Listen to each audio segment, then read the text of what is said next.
Let us begin not with a banquet hall, but with a wooden stall that smells like old fish and ambition. You are not royalty. You are not clergy. You do not get feasts. What you get is the in-between, the odd, the vaguely edible. You get medieval junk food. And no, this is not a joke. The term junk may not have existed in the 13th century, but the concept most certainly did. Humanity has never been particularly good at moderation, and neither were our medieval ancestors. They craved salt. They craved sweetness. They craved the dubious satisfaction of something handheld, hot, and questionably sourced. The chronicles don't mention it, but somewhere between the Crusades and the Black Death, someone deep-fried an eel, wrapped it in dough, and charged a copper for the privilege. That's where we're going. Forget what you think you know about medieval food. This is not pottage, that noble slurry of grains and vegetables everyone talks about but no one finishes. This is not bread, which could double as a roof tile in dry weather. This is not gruel, which even gruel didn't like being. This is about what people ate when they weren't supposed to eat, what they reached for on holy fast days, what they bought from street vendors with one eye on the priest and one hand on their purse. This is the story of roasted beans, of meat pies made with more crust than conscience, of ale so thin it apologized as you drank it. This is where we meet the humanity of the past, not in the castles or cathedrals, but in the grease-soaked parchment of a market-day indulgence. Because while kings dined on swan and lords debated theology, the rest of Europe was quietly trying not to starve. And when they weren't starving, they were snacking. History, it turns out, has crumbs. Crumbs baked in questionable ovens by people whose names never made it to the illuminated manuscripts. Peasants? Yes. Artisans? Sometimes. Pilgrims? Often. And every now and then, a monk with a sweet tooth and a loose sense of timing. These are the people who invented what we now call junk food, though they wouldn't have used that term. To them, it was just food. Food that was fast, food that was cheap, food that was occasionally warm and frequently illegal, food that never saw a tablecloth but always saw your fingers. There were fritters made of herbs and weeds, battered in ale and fried in pig fat. There were pies sold at crossroads whose fillings were a secret to everyone, including the cook. There were honey cakes, so hard they required a hammer and dental courage. And there was cheese, always cheese. Sometimes mouldy, sometimes terrifying, always present. Don't imagine a wheel of golden perfection. Imagine a lump wrapped in cloth and hope, passed from hand to hand like a suspicious blessing. It smelled like feet and regret, but it was technically edible. And then there were the drinks. Ale, of course. Sometimes weak, sometimes strong, always suspect. Sold in mugs so filthy they could be carbon dated. Sweetened if you were lucky, poisonous if you weren't. Wine? For the rich. Water? For the dead. In the medieval world, hydration was a gamble, and ale was the house. Even children drank it, especially children. It was safer than the well. Slightly. Junk food was also a spiritual hazard. The church frowned upon indulgence, which meant that indulgence was wildly popular. Fasting days were technically holy but practically ignored, and if you were caught with a forbidden sausage on a Friday, well, you confessed, you paid, and then you bought another one. Markets thrived on this delicate dance of sin and appetite. Sellers hawked their wares with the urgency of the damned, hot pies, roasted chestnuts, spiced nuts, fried dough, all of it slightly warm, slightly dangerous, and slightly better than starving. You ate with your hands. You wiped them on your tunic. You did not ask questions. Questions slowed down chewing. Children had their own hierarchy of treats. Not candy, not exactly, but whatever could be swiped from a stall without detection. A dried fig was treasure. A roasted bean was luxury. A stolen sweet cake was a minor miracle. Most got crumbs. Many got scolded. All remembered. Even in their scarcity, medieval snacks were communal, shared around fires, passed between travelers, fought over by siblings, and sometimes given as gifts in the absence of money. You did not unwrap them, you pried them loose. You did not store them, you survived them. The joy was brief, the grease eternal. And yet, these foods persisted. Recipes whispered across regions. Street cooks became institutions. Some fritters survived the Black Death. Others became the Black Death. But they endured, because taste is stubborn, and humans are hungriest when they shouldn't be eating. By the 14th century, cities had become culinary minefields. Vendors set up at dawn and sold until the food or the people ran out. Lines formed. Coins changed hands. Arguments broke out over eel pies. Rats watched. Pigeons waited. And through it all, the scent of roasting, frying, baking, burning the medieval food court in all its smoky, sticky, sputtering glory. And so we begin not with a meal, but with a moment.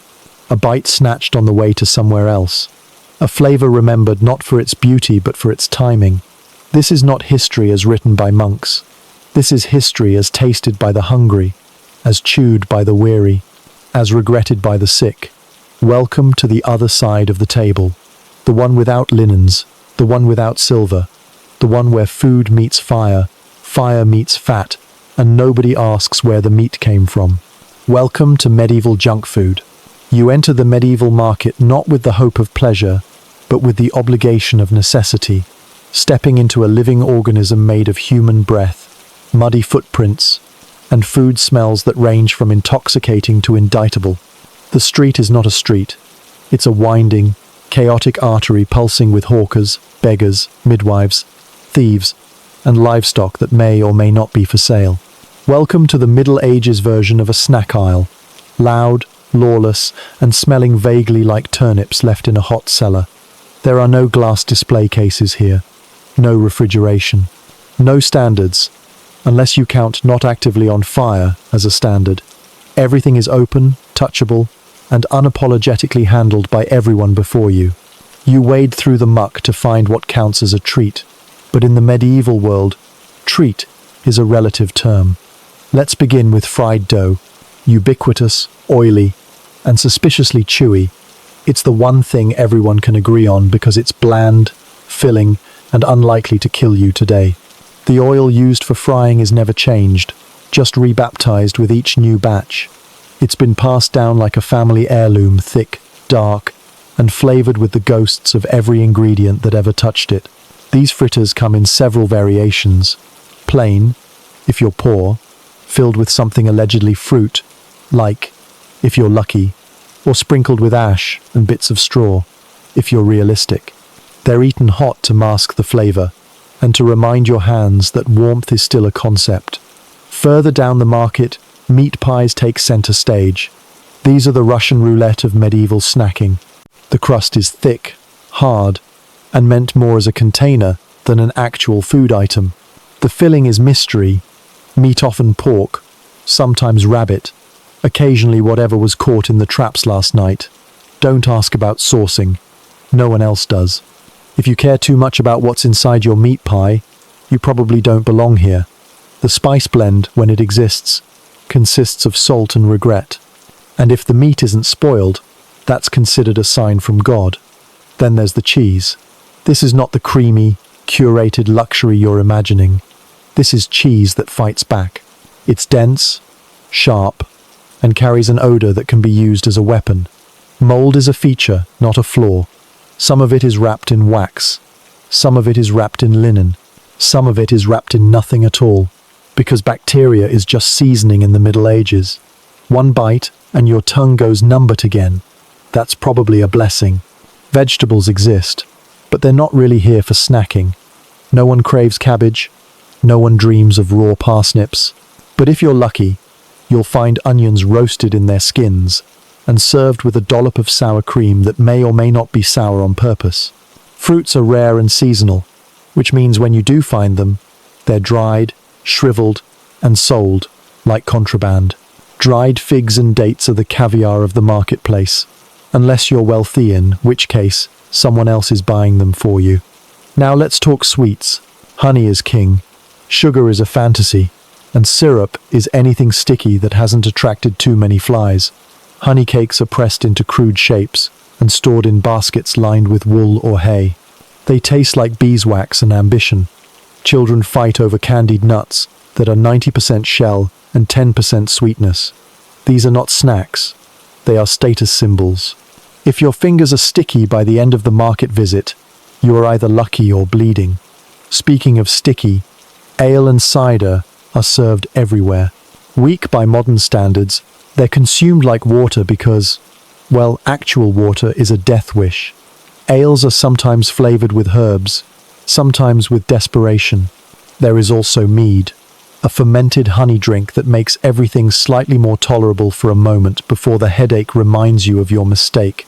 If you can't afford ale, there's always Switzerland's charming blend of water, vinegar, and maybe ginger, guaranteed to make you question every life choice. The vendors are a delight if your definition of delight includes screaming, spitting, and the subtle threat of violence. They stand behind tables groaning with barely covered wares, yelling prices and lies with equal confidence. Their hands are black with soot, grease, and capitalism. Their teeth are optional. Their charm is not. You do not negotiate with them. You surrender, pay, and pray. Prices are determined by weather, mood, and moon phase. Sometimes it's a copper coin. Sometimes it's a favor. Sometimes it's just a stare and a shrug, followed by a transaction you didn't realize you'd agreed to. Payment methods include barter, guilt, and intimidation. Once you've bought your snack, you don't sit down to eat. There are no chairs. There are barrels, crates, and curbs. You find a place near the blacksmith, whose constant hammering drowns out the moans of your digestive system. You eat quickly, using your fingers, your sleeve, or someone else's, if they're too slow. There are no napkins. There are only consequences. The smell of food clings to you. Fried onions, garlic, animal fat, and disappointment. You wear the market on your skin. Stray dogs follow you, not because you're kind, but because you're dripping something they recognize. And yet, this market, for all its filth and chaos, is a community center. It's where gossip spreads faster than fire, where marriages are arranged over sausages, and where politics are debated with fish guts as punctuation. This is not just a place to eat. It's a place to exist, a place to be seen, a place to survive one more day. You leave the market with your hunger somewhat dulled, your purse definitely lighter, and your soul slightly more cynical. You've tasted what the Middle Ages had to offer, and it mostly tasted like lard. But in a world without refrigerators, preservatives, or health inspectors, that was more than enough. Because junk food, in its truest form, is not about indulgence. It's about immediacy. And in a time when survival was the only long-term plan, the medieval market gave people exactly what they needed.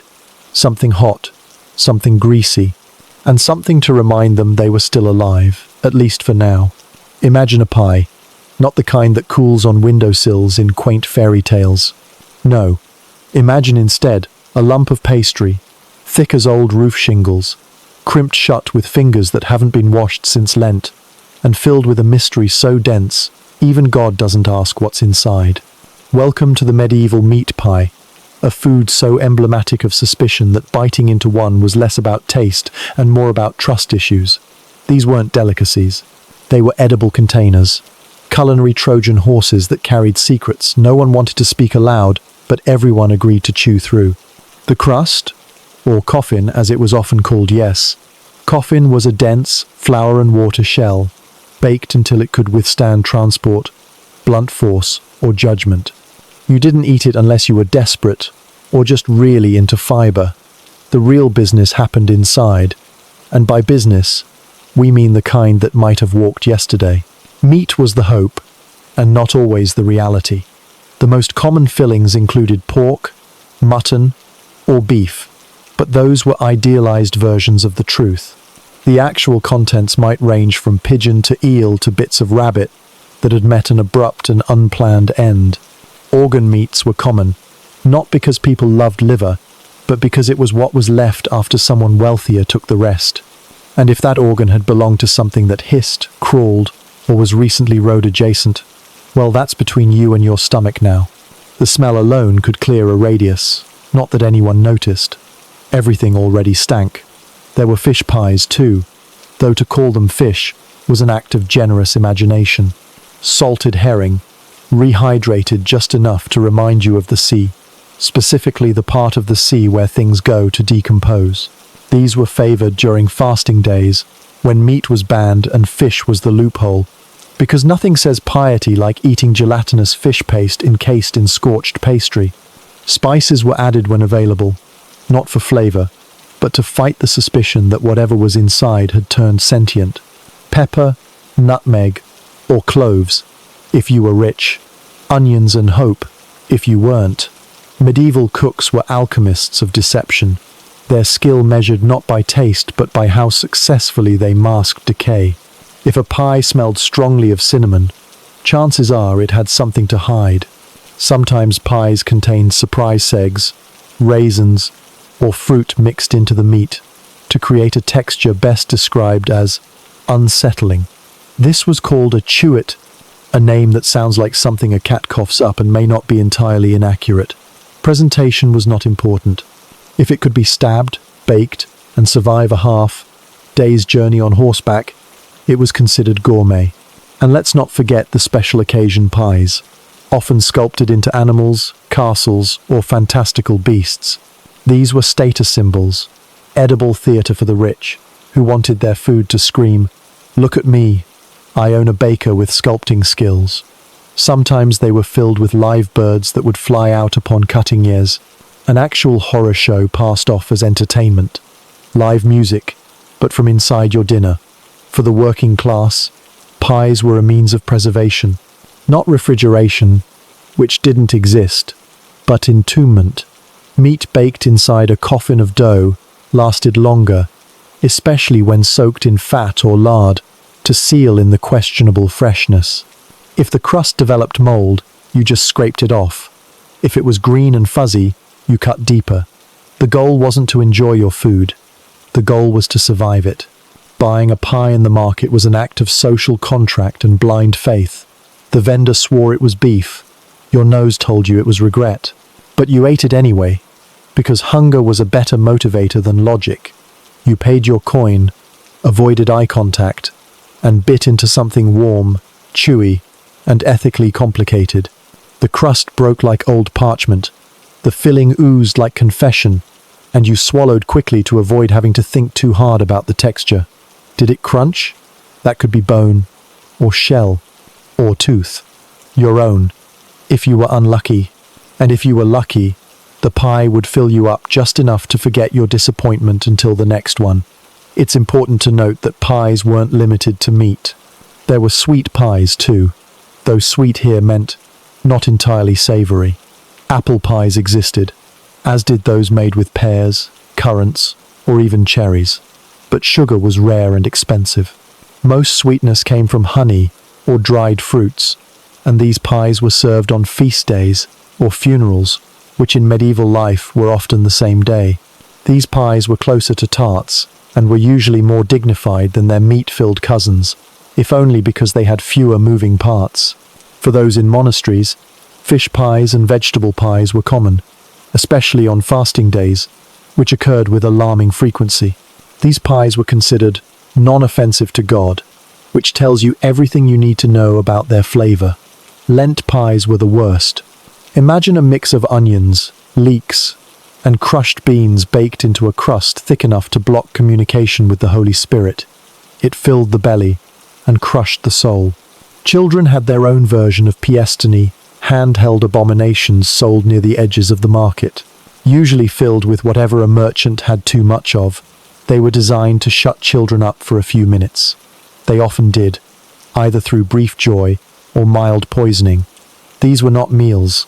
These were pacifiers baked in lies. Occasionally, a pie would be made for ceremony, layered with meaning rather than meat. Wedding pies, where doves symbolized peace, and later, dinner, or coronation pies with hidden trinkets meant to bring good luck or a choking hazard. These symbolic pies were spoken about with reverence, though rarely eaten with enthusiasm. The pie, as a medieval symbol of hospitality, was deeply ironic. Guests were welcomed with pies as a sign of respect, which in practical terms meant, we care about you enough to serve you food that might not be entirely safe. There were even pie-related laws. Bakers who sold underweight or fraudulent pies could be fined, pilloried, or worse, forced to eat their own product. The Assize of Bread and Ale, an actual legal code, tried to regulate ingredients and quality with varying degrees of futility. Because really, who's checking the contents of a pie when the inspector has already fainted from the smell? In cities, pie shops sprang up as early versions of fast food. You walked in, pointed at something that looked the least gelatinous, paid your coin, and left before you saw the steam coming from the back room. In some places, pie shops were also brothels, which tells you something about the transactional nature of both industries.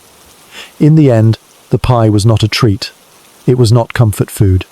It was a survival tool, a method of extending the edible life of questionably edible things. It was portable, concealable, and if necessary, throwable. It sustained laborers, fed soldiers, and filled the gaps between real meals that never came.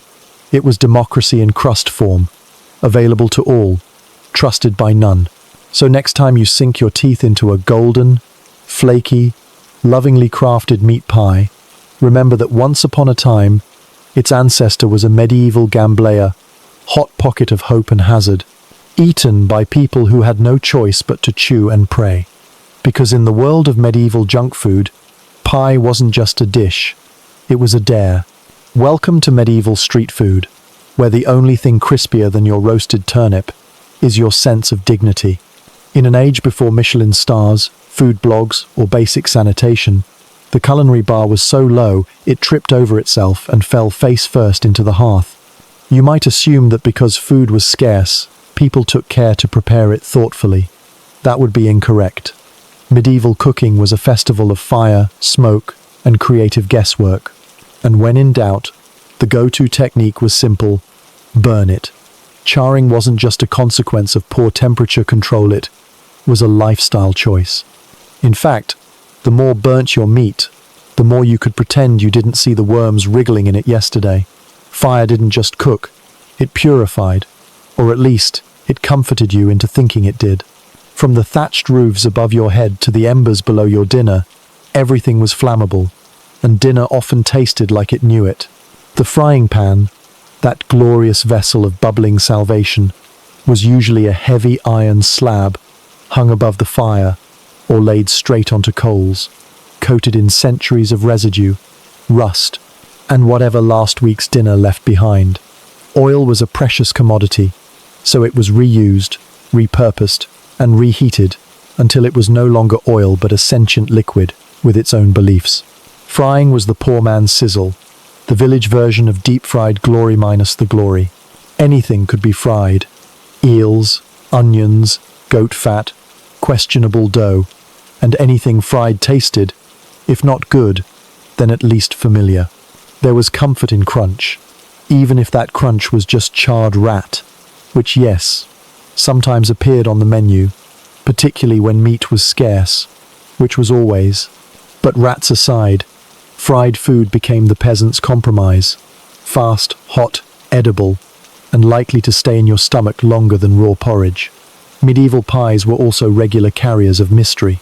Not your modern buttery crusts with apple fillings, but dense shells meant to preserve mystery meat and suspend disbelief. The pie itself acted like a medieval fridge, thick, durable, inedible, and there to keep things from spoiling her, at least from escaping. The crust wasn't for eating, it was for containment. And within that hard pastry shell could be anything from venison to pigeon to whatever small thing your child caught with a stick. If it was warm and smelled vaguely like meat, you called it a meal. And if it was burned, even better. Burnt edges meant less guessing, fewer bacteria, and a satisfying crunch that masked the taste of everything else. Of course, sweetness was rare, but frying extended its reach even here. Medieval cooks found ways to crisp up dough balls with honey, fruit scraps, or even old beer. The result was less like dessert and more like a dare.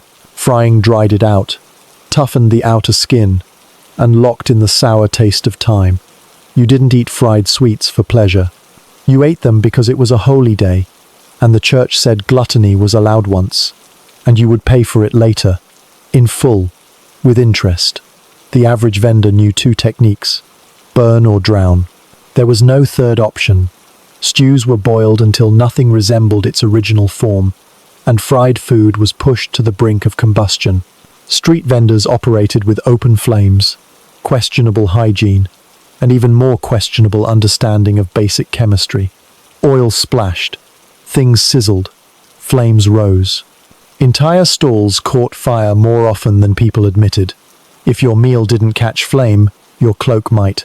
And yet, people kept buying, because it was warm, because it was cheap, because it was better than the raw snails you scraped off your wall. In cities like London, Paris, or Bruges, food stalls dotted the muddy streets, offering everything from fried pig's ears to pancakes that could double as roofing material.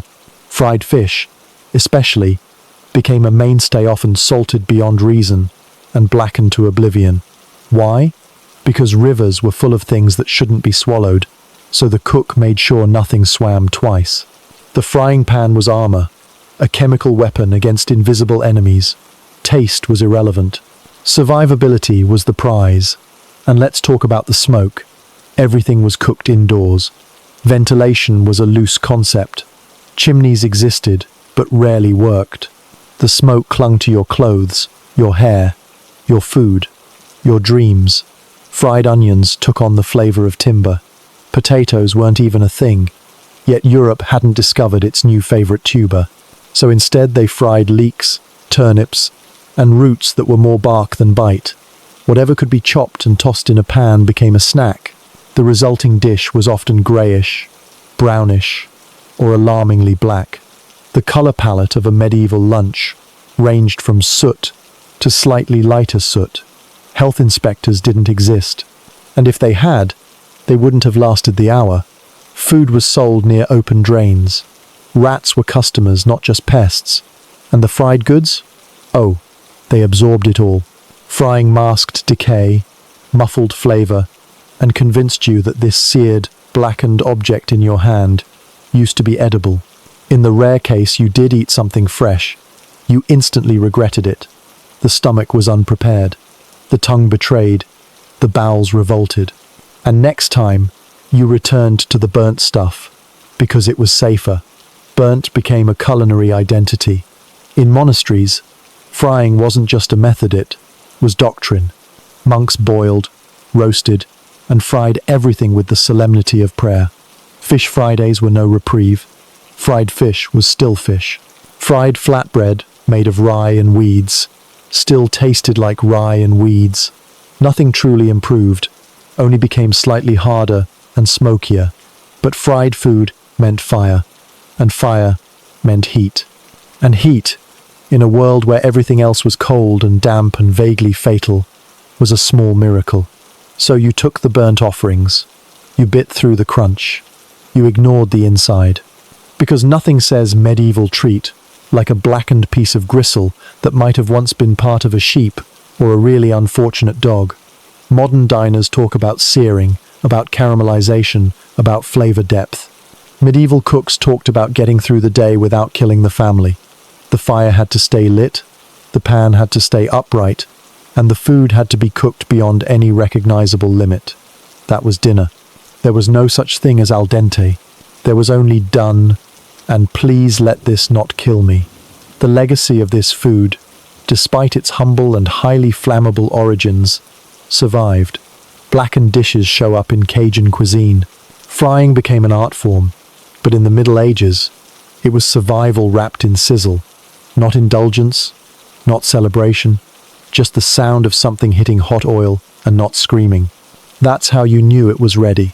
And so, from the ashes of the cook fire, the blackened crusts, and the fried fragments of former animals, a tradition emerged. Not proud, not delicious, but consistent. Fried, burnt, and basically blackened. The three food groups of the medieval everyman. You wake up, not to the smell of roasted coffee beans or the sound of an electric kettle gently humming its caffeinated promise. Number, you wake up to cold air, to a foot in your ribs someone else's, likely your cousin's sand, to the familiar, throat-drying stench of sour straw and sweat that has seeped into the wooden beams above your head. And then you drink. Not water, not tea, certainly not orange juice. You drink ale. It's brown, it's warm, and it's not even the good kind. Because this is the Middle Ages, and the concept of good ale is as mythical as dragons, hygiene, or an honest tax collector. Let's be clear, ale is not a treat. It's not a reward for surviving another brutal day of tilling, bleeding, and silently resenting your lord. It is your breakfast, your lunch, sometimes your dinner. It is sustenance, not celebration, and you drink it not because you enjoy it, but because water, the clear, innocent, seemingly trustworthy liquid that flows from streams and wellsys trying to kill you. That water has friends. Dysentery, typhoid, and cholera.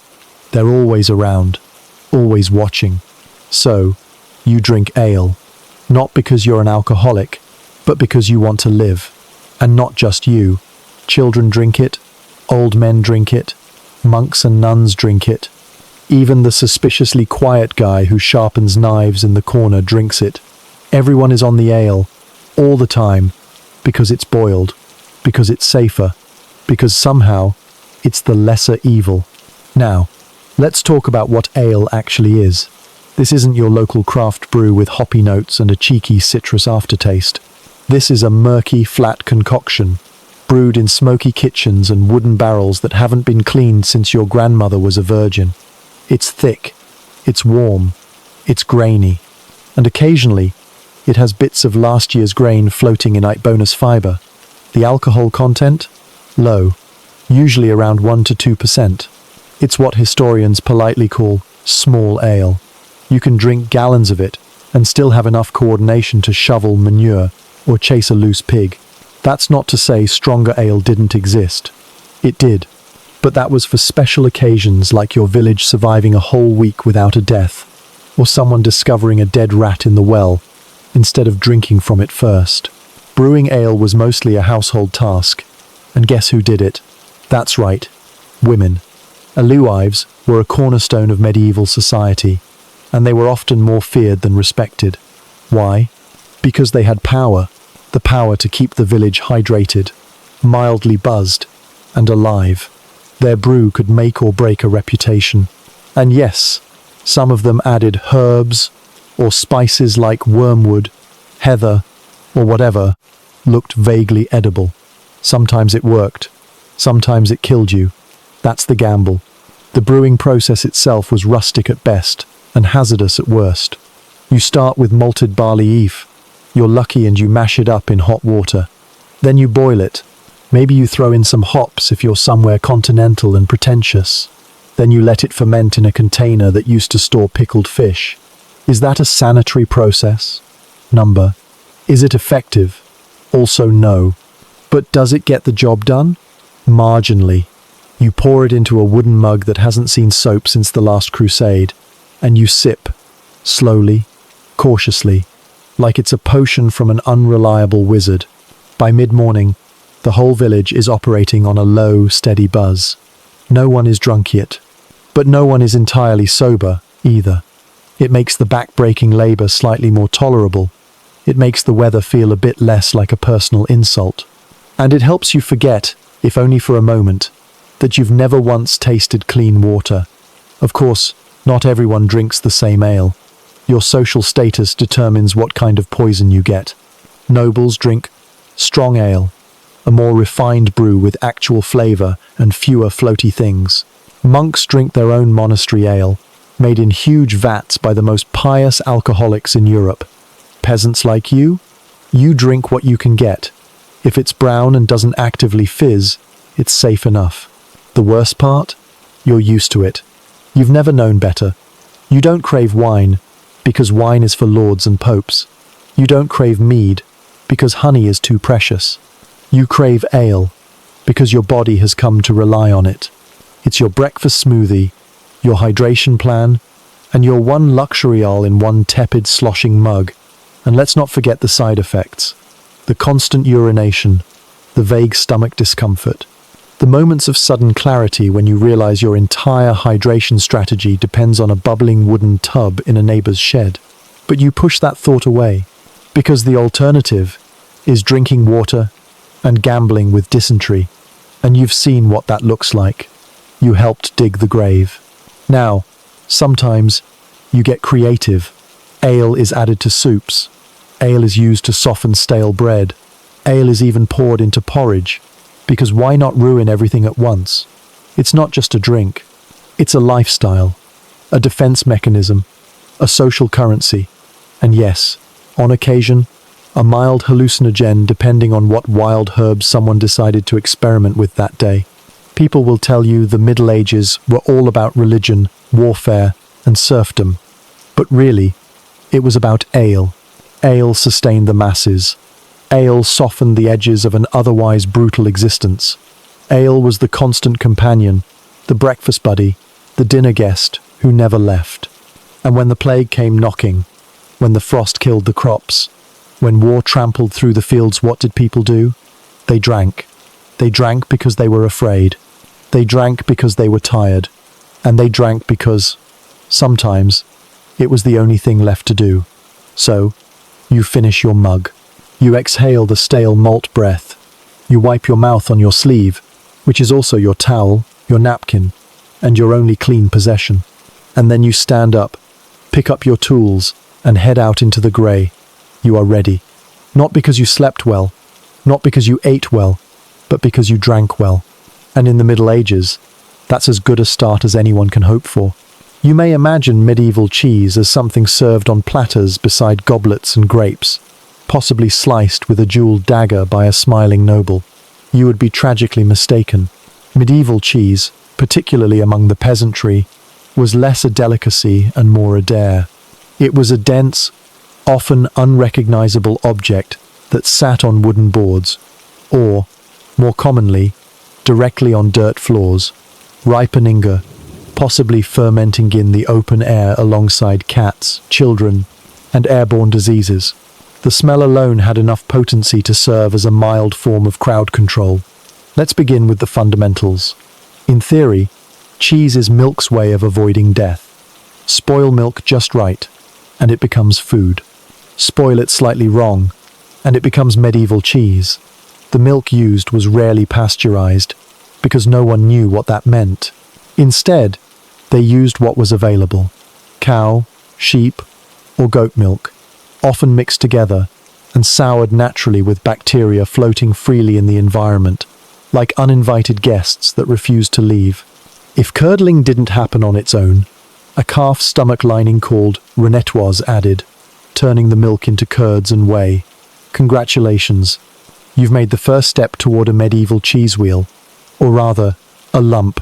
The curds were pressed into cloth or wooden molds, salted heavily, not for flavor, but for survival, and then aged in ways that were as much spiritual as scientific.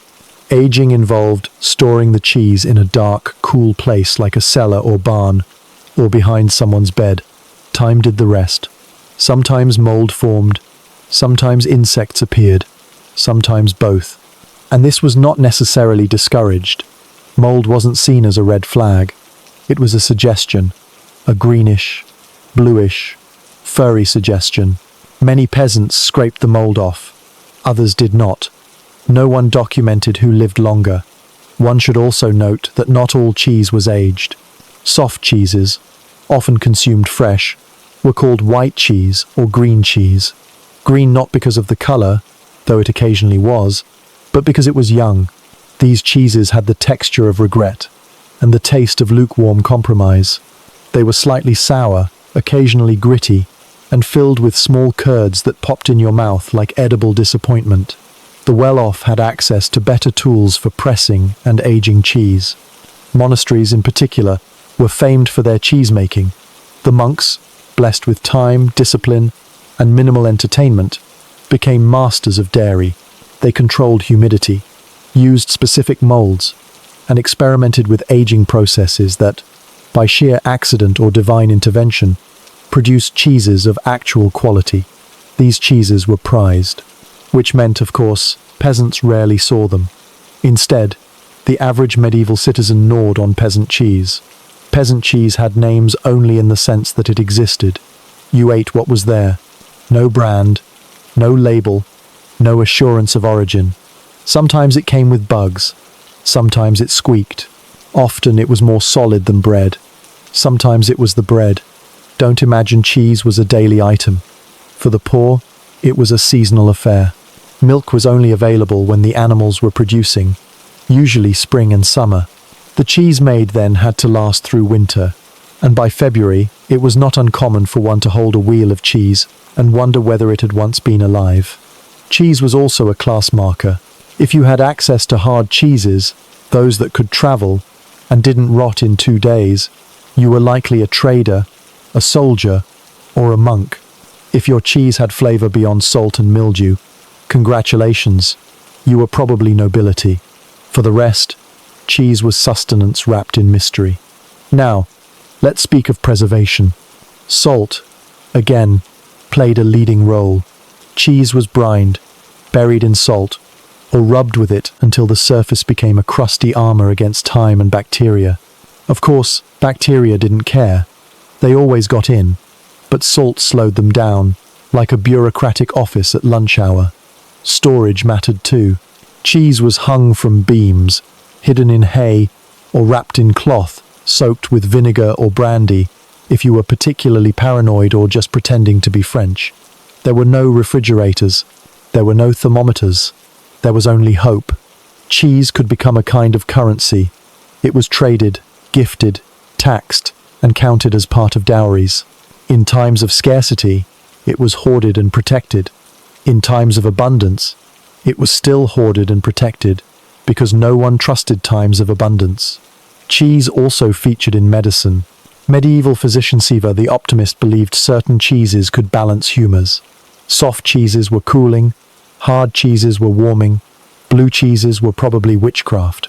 Some thought cheese could cause melancholy, particularly if consumed at night. Others believed cheese, especially goat cheese, improved fertility, which might explain the birth rate in goat-heavy regions. Speaking of animals, rodents loved cheese. So did dogs. So did other humans. A cheese wheel left unattended was an invitation. Theft of cheese was not unheard of, and in some records you'll find actual court cases involving stolen cheese. In a world without locks or fridges, cheese was treasure. And finally, the shape. Forget neat wedges or wax-sealed circles. Medieval cheese came in rounds, lumps, bricks, and occasionally puddles. It could be 6 inches thick, or the size of your head. There were no health regulations, no expiration dates. The only test was smell. If you passed out after smelling it, maybe don't eat it. If you merely gagged, dig in. So what have we learned? That cheese, like history, is more complex than it first appears. It is the product of necessity, ignorance, and microbial persistence. It is the food of survival, not celebration. It is mystery made chewable, and in the Middle Ages, that was good enough. Next time you open a fridge and frown at the cheese selection, remember this. At least yours isn't green on purpose. Probably. Let us begin with a painful truth, the kind that crunches not only your expectations but also your molars. Medieval candy was never meant to bring joy. It was never meant to delight children or be wrapped in colorful paper, or come in neat little bags that apologized for your sugar addiction. Medieval candy was a statement, a survival tool, a disguised medicine, sometimes even a threat. The notion of candy as we know it, sweet, soft, and mood-lifting, would be utterly alien to the average person trudging through the 12th century. If you told a medieval peasant you were craving candy, they would likely assume you meant dried fruit or something preserved in honey and disappointment. This is not to say there was no such thing as sweetness. There was, just not where you'd expect to find it, and certainly not where you'd want to bite it. Let us begin with honey. Honey was the original sugar, and by original, We mean the only widely available option that didn't involve importing bricks of raw cane from some distant colony you've never heard of, because you're still waiting for the Renaissance. Honey was slathered on everything: meat, bread, fruits, vegetables, your wounds, your sins, and occasionally your livestock, if the medicine woman said it helped. You might get honey-covered almonds, honey-cooked apples, honey-pickled carrots, or a honeyed wine, so thick it could be used to varnish a shield. It was versatile, medicinal, and almost always served with the understanding that you would be sticky for the rest of the week. But let's say you lived in a monastery or served a noble household and had access to something even more magical: sugar. Not the white, fluffy sugar we toss into coffee without thinking, but brown, rocky, and aggressively unrefined sugar that arrived in jagged lumps and needed to be chiseled apart like a small mineral deposit. Sugar in the Middle Ages was a spice, not a staple. It was expensive. It was exotic. It was misunderstood. People didn't think of it as a food ingredient. They thought of it as medicine that tasted less like roots and more like a sinful miracle. So the first real candy came from apothecaries, who were the only ones allowed to handle sugar regularly because, apparently, putting it on a pastry was less respectable than pretending it cured melancholia. One of their creations was the comfit, a seed, usually fennel or anise, covered in layers of sugar syrup until it resembled something you might find in your grandmother's forgotten jar. These were not soft. You didn't chew a comfit unless you wanted dental reconstruction by candlelight. You sucked on it like your life depended on it, partly because it might have contained cloves, musk, or powdered unicorn horn, and partly because the effort involved in making it meant you were expected to savor the experience until your tongue gave out. Then came candied fruit, which was not fruit the way you think of it, and certainly not candy. These were sad slices of pear, orange peel, or dates that had been boiled in syrup until they wept sugar, and then left to dry into something vaguely chewy, vaguely sticky, and wholly untrustworthy. They were usually served in noble households as part of a banquet, a word which in medieval terms meant a display of things that look like food, but should not be consumed by the poor or the sober. Sometimes the fruit wasn't real at all, but sculpted from sugar paste, shaped like animals, or even parts of saints, for that extra spiritual crunch. This brings us to subtle tisno, not the personality trait, but a class of edible art that sat in the middle of the feast table to remind you that someone else was richer than you. These sugary sculptures were often shaped like castles, battles, or moral allegories. They were made from sugar paste, almond paste, or bread covered in hard sugar icing, and were technically edible in the way rocks are technically chewable. Their purpose was symbolic. Their taste was irrelevant. But of course, even among the lower classes, there was hope. Hope in the form of gingerbread, which was a cruel joke in two parts. It did not resemble bread, and it contained more pepper than ginger. Medieval gingerbread was a dense, dark slab made of breadcrumbs, honey, and enough spice to qualify as an act of aggression. Some versions were boiled, others were baked. All of them could double as building materials if left overnight. This was not dessert, it was discipline. And yet, for festivals, you might be lucky enough to get a small piece, shaped into a man, a beast, or a religious symbol, none of which made the texture more forgiving. Then there were fritters, those medieval cousins of the donut, which appeared at fairs and market stalls to tempt the masses with their sizzling promise. But don't get excited. These were not airy rings of fried joy. Fritters were whatever you had on hand apples, cheese, herbs, or random batter thrown into ancient oil and served on a splintering board. You ate them hot because waiting meant death, and cold fritters tasted like regret, soaked in grease. Some were sweetened with honey or dusted with sugar if the vendor had a rare moment of generosity or a surplus from someone else's kitchen. And if you're wondering about chocolate, don't. It hadn't arrived yet. It would take centuries before someone in Europe bit into a cacao bean and thought, let's do this, but with milk and miracles. So no chocolate, no caramel, no icing, no fudge, just dense bricks of sweetened paste, suspicious seeds covered in mystery shells, and fruit that had been tortured into chewable relics. Even what they called candy was often just a disguise for something medicinal. Licorice root, chewed raw, dried herbs mixed with honey and vinegar, rosewater-infused sugar blocks handed out by monks who swore it would cleanse your humours, though it mostly just cleansed your will to live. Children, of course, still craved sweets, but their version of a treat might be a stolen apple, a lump of dried fruit, or licking the spoon after the gruel had been flavoured with syrup. If a child was lucky, very lucky, they might be allowed to suck on a sugar stick or chew resinous sap, both of which provided 10 seconds of joy, followed by 30 minutes of sticky mouth panic. But candy, true candy, as in something you eat just to be happy, simply didn't exist. In the medieval world, happiness was not considered a primary emotion. It was a side effect. If your candy didn't remind you of your place in the world, your poverty, your luck, your sin, it wasn't authentic.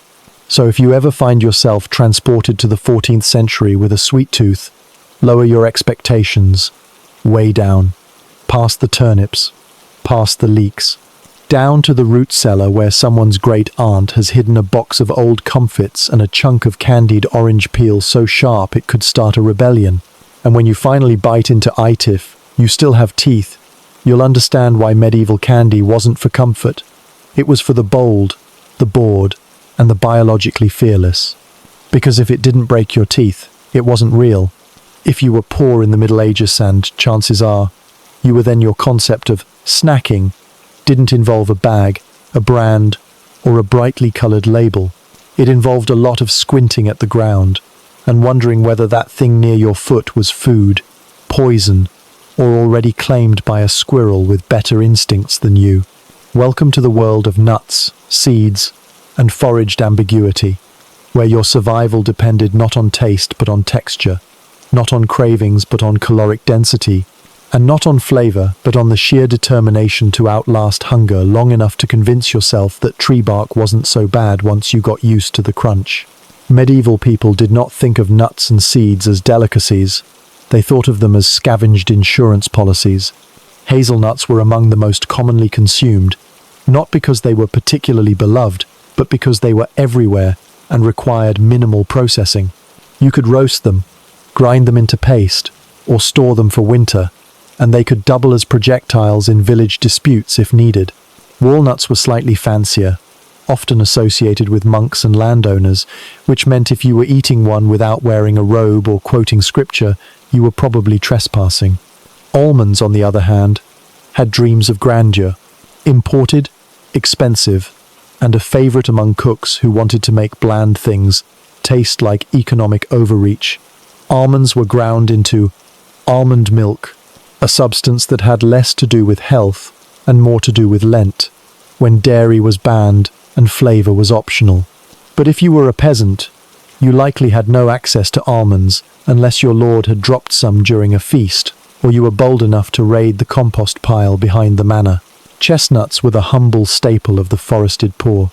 You could boil them, roast them, mash them, or pretend they were potatoes if you squinted hard enough and had enough desperation in your eyes. They were filling, seasonal, and prone to being hoarded by woodland animals with better winter plans than your entire village. Acorns, those noble symbols of oak and squirrels, were technically edible, if by edible you meant capable of being eaten after boiling them several times to remove the bitterness and the part that makes your stomach hate you forever. In times of famine, which is to say regularly, people would grind acorns into meal and mix them with flour or sawdust or whatever other powdery disappointment was available. They did not do this because they enjoyed it. They did it because their choices were acorn bread or death, and sometimes those felt closer than they should. Pine nuts, those dainty overpriced additions to modern pesto, did exist, but were rarely eaten by the average peasant, mainly because the average peasant did not own a pine tree, a ladder, or the free time to extract edible morsels from a wooden grenade. Seeds were even trickier. Sunflower seeds? Not yet. Pumpkin seeds? Possibly, if you were already growing the pumpkin, which was not guaranteed unless your local climate allowed it. Flax seeds were more common, but were generally grown for oil or weaving. and eating them straight was usually an act of hunger-induced insanity. Poppy seeds were around, but unless you were baking with a monastery's budget or dabbling in recreational oblivion, they were mostly for show or for prayers. Caraway, coriander, mustard, these were seeds that doubled as spice, medicine, or subtle acts of culinary confusion. Now, consider what people actually did when they wanted to snack. They walked. A lot. Through woods, over hills, beside streams, with eyes on the ground, not for treasure but for edibles. Wild berries, nuts, edible roots, these were your options. If you were lucky, you knew which mushrooms didn't kill you. If you were very lucky, you remembered this every time. Medieval foraging was a gamble, and everyone played.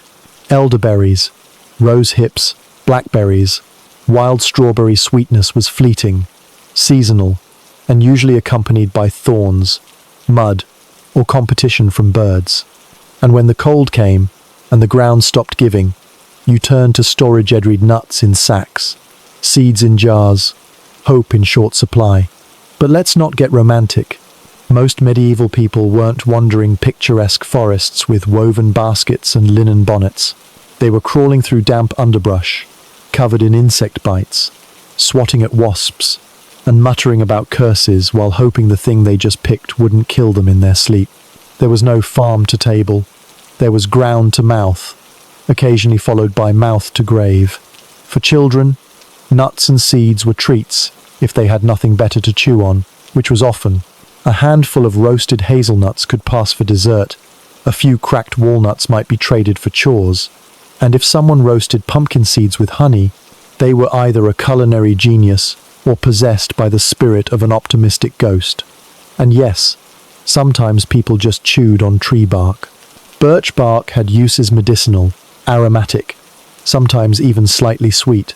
Pine resin was chewed like gum in some regions, not because it was fun, but because it beat chewing on your own thoughts.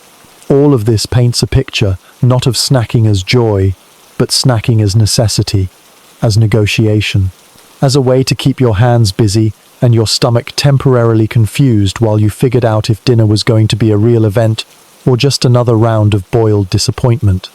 So, if you're imagining a medieval person reaching into a pocket and pulling out a perfectly balanced mix of trail nuts and roasted seeds, think again.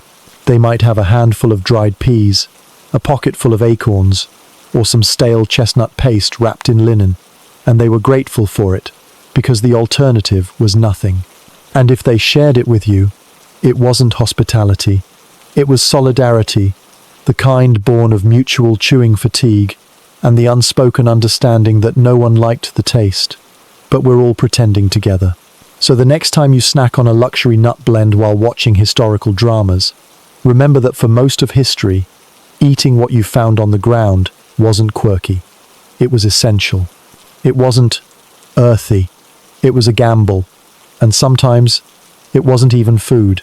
It was just a thing that didn't bite you first. Meat on a stick sounds charming today, something you'd find at a county fair or a backyard barbecue, a culinary indulgence balanced between nostalgia and indigestion.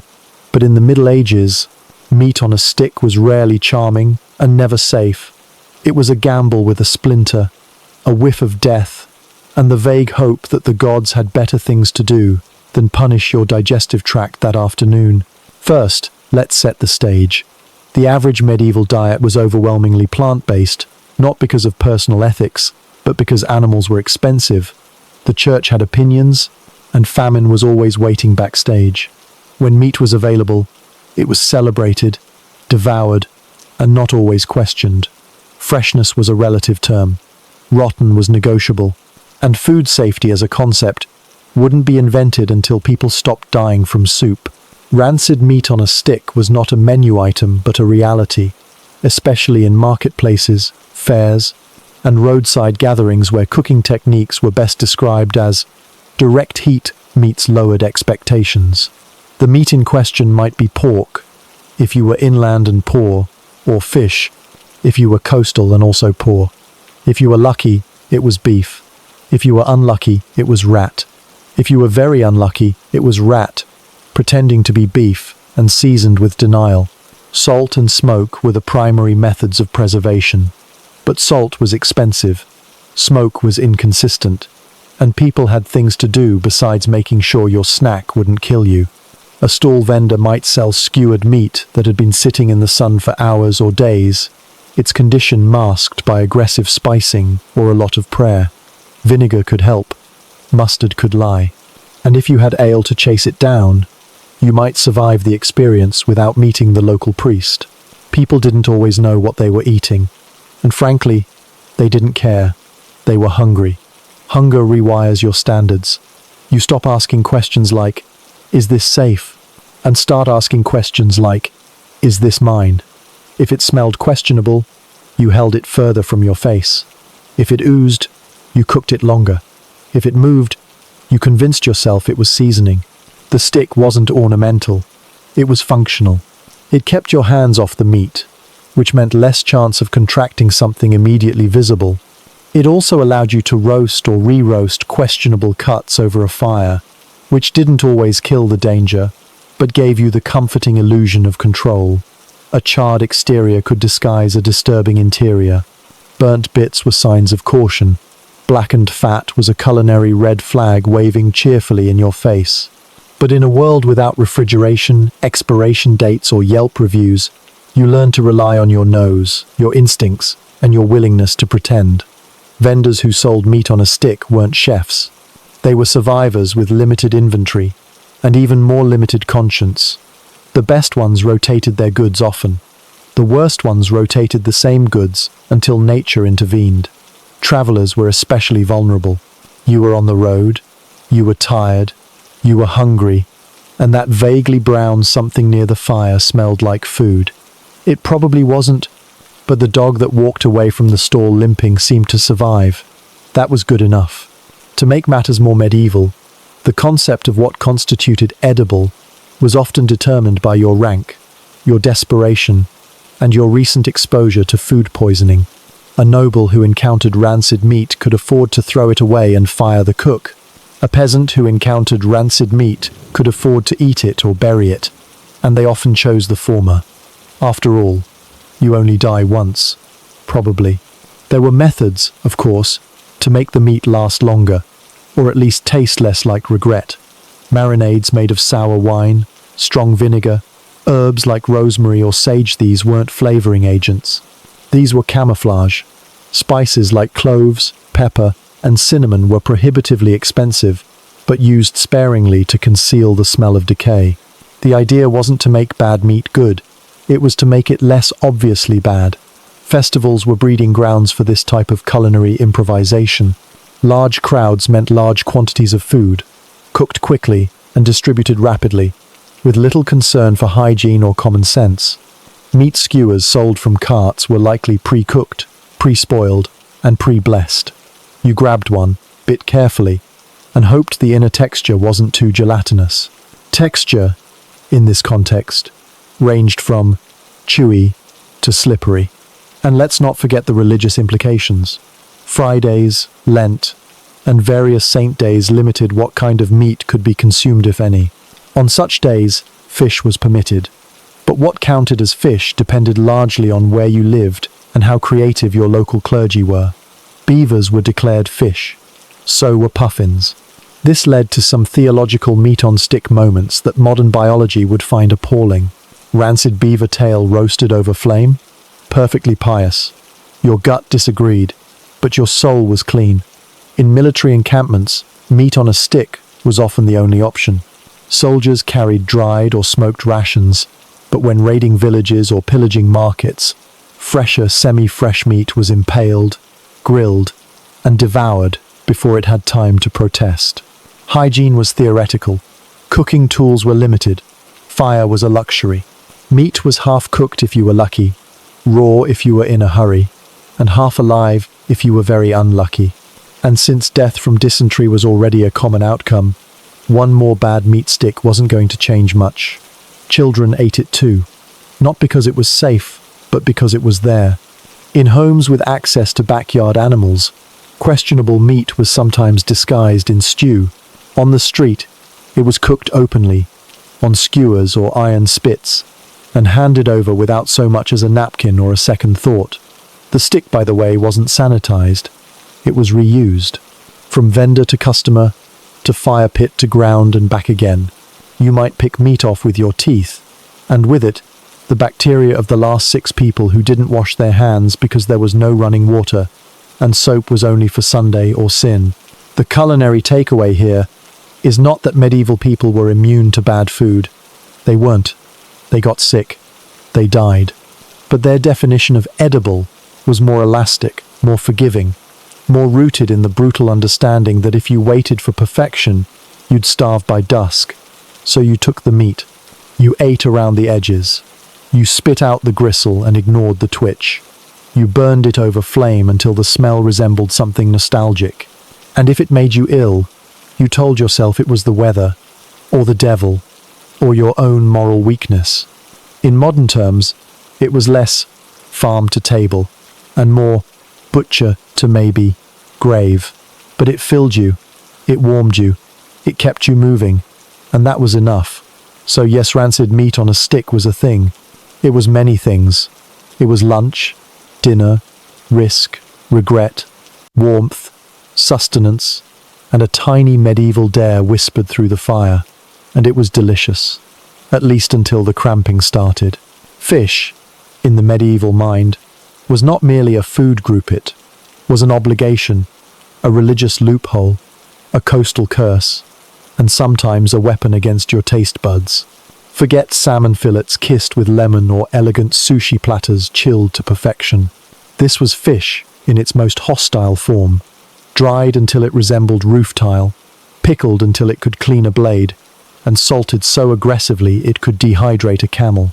Welcome to the world of medieval fish snacks, where survival met sanctity and dinner met dental trauma.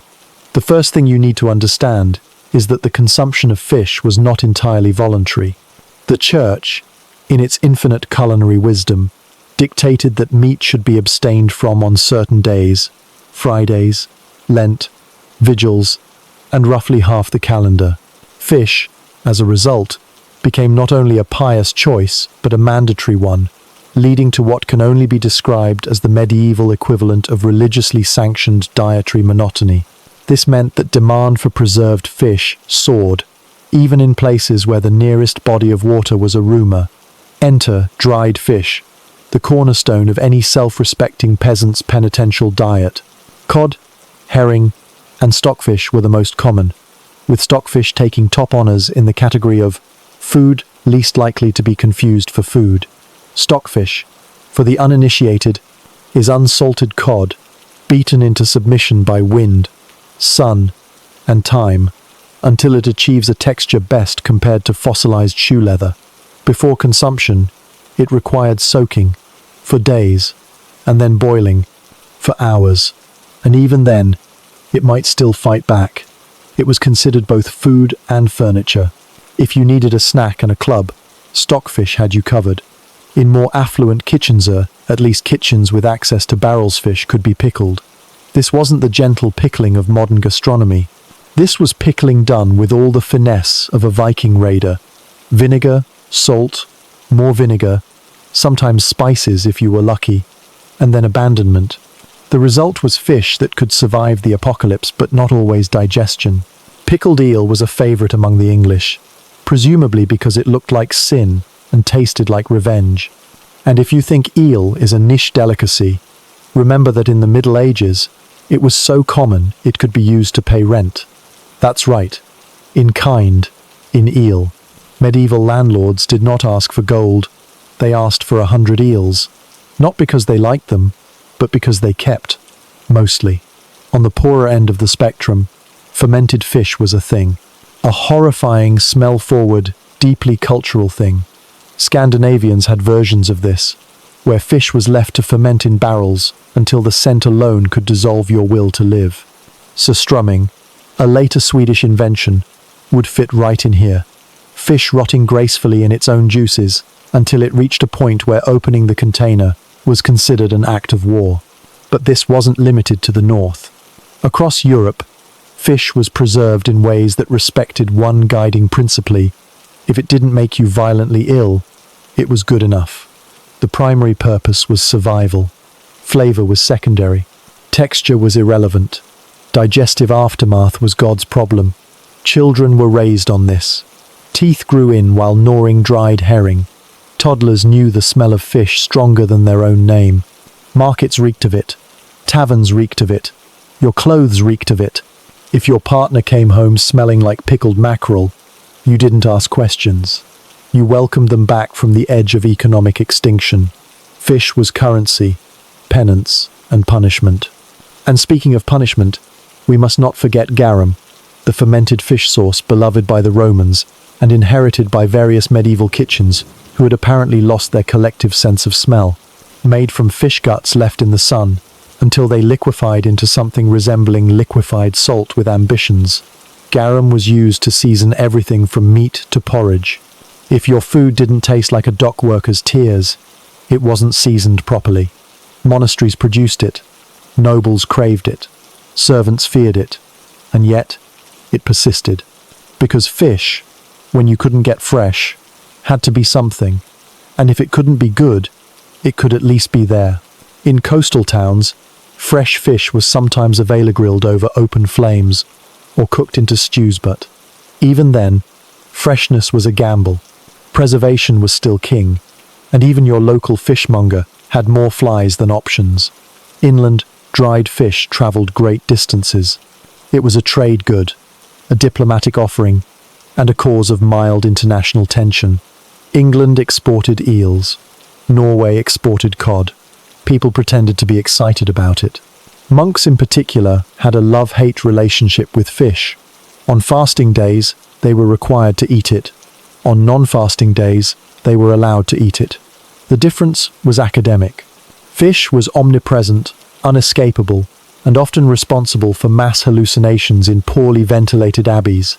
There are records of monks dreaming of fish, drawing fish, painting fish in the margins of religious manuscripts, not because they were inspired, but because they were traumatized. And if fish wasn't dried or pickled, it was buried in salt. Salted fish was the luxury version. Salt being expensive, heavily taxed, and difficult to store, meant that salted fish had a better chance of survival and a worse chance of being affordable. When served, it was boiled to reduce the saltiness, which didn't work, and then served with sauces made of mustard, honey, or stale wine, which also didn't work. You didn't eat it because it was good. You ate it because it was tradition and peer pressure, and because Lent was not a suggestion, it was a mandate.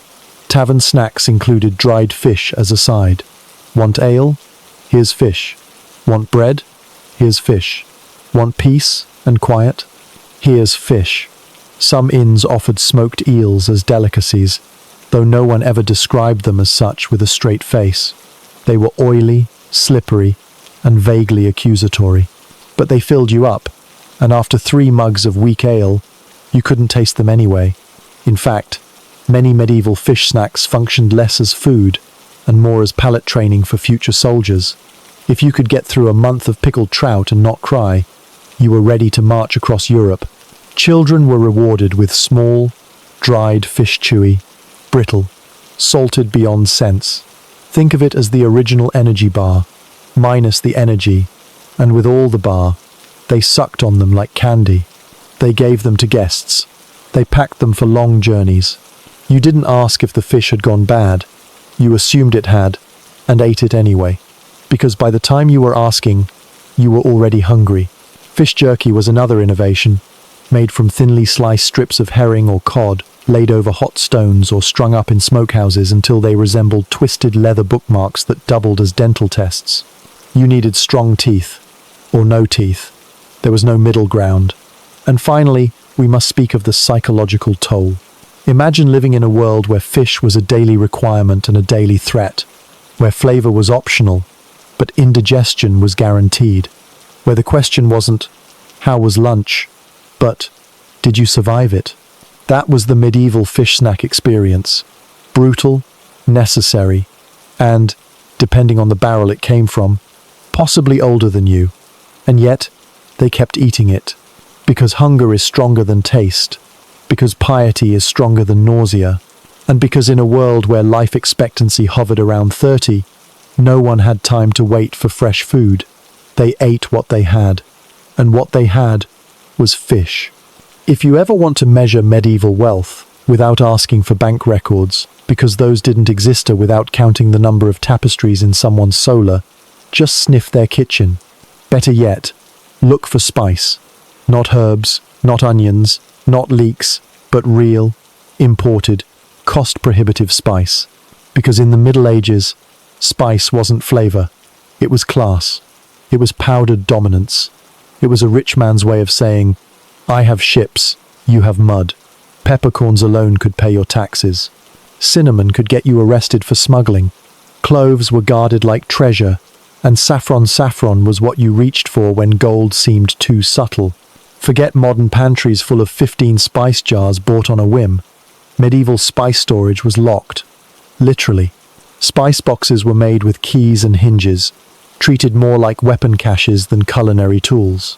Why? Because spices weren't grown in Europe. They were grown where Europeans had no real power. India, Sri Lanka, Indonesia, and bits of the Middle East, which meant they had to be shipped. And shipping in the Middle Ages was not a graceful process. It was expensive, dangerous, slow, and entirely at the mercy of pirates, storms, and unscrupulous traders who might water down your cinnamon with tree bark or mix sand into your sugar. And sugar, by the way, was not considered a staple. It was considered a spice. That's right.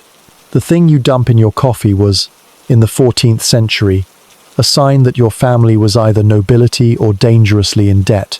Sugar was imported, sold in loaves that looked like building materials, and had to be cut with tools that resembled woodworking instruments. People stored it, wrapped in cloth, and guarded it like relics. Serving something sweet at a feast was a social move, like parking a Ferrari in your medieval courtyard. And make no mistakes, sugar didn't go on everything. It went on meat. It went in stews. It went into sauces that today would make your palate question its purpose in life. Because sugar wasn't a dessert ingredient. It was a way to show guests you could afford to ruin your food. This wasn't about flavor. It was about declaration. The same applied to pepper. Black pepper was everywhere at High Table Snot because they liked the taste, but because it had come from so far away that it might as well have arrived on the back of a comet. They put it in pastries, they put it in wine, and they put it in medicine. In fact, many spices crossed the line between food and pharmacy. Nutmeg was considered good for digestion. Cinnamon was warming. Cloves were anti-inflammatory, all of which was excellent news for the elite, who could afford spices and also needed constant medical attention due to their complete disregard for balanced nutrition. Meanwhile, the average peasant had a different understanding of spice. Namely, they didn't have any. Maybe some parsley. Maybe some garlic if they lived in southern Europe and didn't care what their neighbors thought. Maybe mustard seeds, because those grew in places not guarded by armed Genoese mercenaries. But cardamom? Forget it. You'd sooner inherit a castle. And if a commoner did somehow end up with saffron, perhaps as a miracle, theft, or church redistribution, it was used the way modern people treat vintage wine. Sparingly, nervously, and usually while trying to impress someone they want to marry. Medieval cookbooks, which were written exclusively for the rich and literate, read like ingredient flex lists. Recipes might include 3 types of pepper, sugar, saffron, ginger, and a good powder of mixed spices, none of which were measured. Quantities were vague on purpose. These weren't instructions. They were status symbols. If you had to ask how much pepper, you clearly didn't belong in the kitchen. More importantly, spice was theatrical. Banquets were not quiet affairs. They were political spectacles, designed to demonstrate wealth, alliances, and digestive bravery. Dishes were colored with saffron to glow yellow, garnished with cloves to show opulence, and dusted with sugar as if to say, yes, I can afford to waste this. Sugar sculptures known as subtleties were carved into animals, castles, and moral allegories. No one ate them. That wasn't the point. You weren't supposed to enjoy the food. You were supposed to witness it, Spices also gave the illusion of freshness, which was useful in a world where refrigeration involved burying things and hoping for the best. Spices masked off flavors. They distracted the tongue. In essence, they were the original culinary catfish. And because everyone knew they were expensive, you didn't even have to use a lot. Just mentioning that a dish was spiced elevated it above the rank of peasant porridge. Merchants grew rich off this trend. The spice trade was the backbone of some of Europe's greatest fortunes, rivaling even the textile and wine industries. Cities like Venice, Genoa, and Bruges became hubs not because of local agriculture, but because they managed to insert themselves into the spice route like very well-dressed parasites. And of course, with riches came fraud. Medieval spice merchants were the original food counterfeiters. They colored ginger with lead, bulked pepper with dried berries, and sold fake saffron made from marigolds. Testing your spices became a whole subculture. Dip it in water, rub it on cloth, set it on fire. If it doesn't smell like a monastery and burn like heresy, it's probably not the good stuff. Kings issued laws about spice fraud. They were mostly ignored. There were even spice guilds with oaths, traditions, and probably more drama than a monastic election. Some towns had entire markets dedicated to spices, where the scent alone could knock out a small dog. And of course, spice was a gift. Not a birthday present, but a diplomatic tool. Princes offered jars of cinnamon as peace offerings. Queens received nutmeg as wedding dowries. Sugar was gifted to saints, sometimes in the form of teeth-rotting relics. When a noble died, they might leave a portion of their spice hoard to the church just in case God had a taste for ginger. But perhaps the most absurd use of spice was in medicine. Every ailment from gout to heartbreak had a spice-based cure. Saffron for melancholy, cloves for toothaches, cinnamon for everything else. Apothecaries charged absurd prices for little packets of powdered placebo, and since most patients couldn't read, they simply accepted the prescription and hoped it didn't kill them faster. There were even rumors that excessive spice consumption could cause insanity, spiritual hallucination, or worse, foreign influence, which, in the minds of certain clergy, was about the same thing. So spice was guarded, controlled, fought over. Entire wars were waged for nutmeg. Territories were claimed for cinnamon. Colonization was, to a significant degree, about acquiring better recipes.